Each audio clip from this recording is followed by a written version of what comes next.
In October 2021, police tracked down Danielle Dauphinais and her boyfriend Joseph Stapp inside a subway station in the Bronx. They had been on the run for days, crossing multiple states. Their 5-year-old son, Elijah Lewis, had been missing for weeks. But what investigators would uncover was far worse than a disappearance. Elijah had been living with his father in Arizona after his parents' divorce in 2017.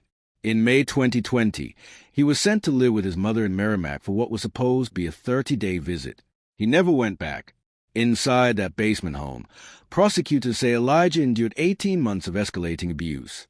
He was developmentally delayed, vulnerable, and increasingly isolated. Text messages later revealed Dauphinais calling her own son names, sending photos of his bruised face, and expressing hatred toward him.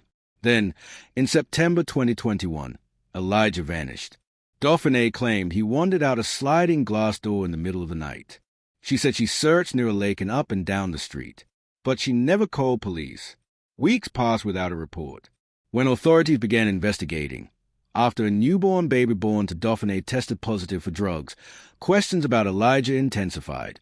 The couple told officers they would come to the station to answer questions.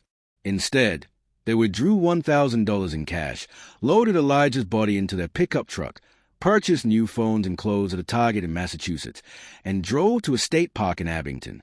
There, in a shallow grave, they buried him. Phone records later revealed chilling messages about the burial. "It doesn't have to be big," she texted about the hole. "It doesn't have to be far down." After burying Elijah, they drove to Mohegan Sun, attended a show, slept in their truck, and then fled to New York City. 3 days later, they were arrested. The autopsy revealed horrific details: blunt force trauma so severe it shattered shower tiles, malnourishment, pressure ulcers, and acute fentanyl intoxication. He had been beaten unconscious in a bathtub and left to die. When Dauphinais realized he was dead, prosecutors say she sent a message saying they were finally free. Stapp pleaded guilty to manslaughter and received up to 40 years in prison. Dauphinais pleaded guilty to second-degree murder and was sentenced to 50 years to life. In court, the judge held up a photo of Elijah smiling and said that is how he should be remembered, not as the abused child found buried in the date. What really happened was not a disappearance. A vulnerable child was failed by the adults who were supposed to protect him and by a system that missed warning signs. In the end, Elijah did not simply vanish. He was thrown away,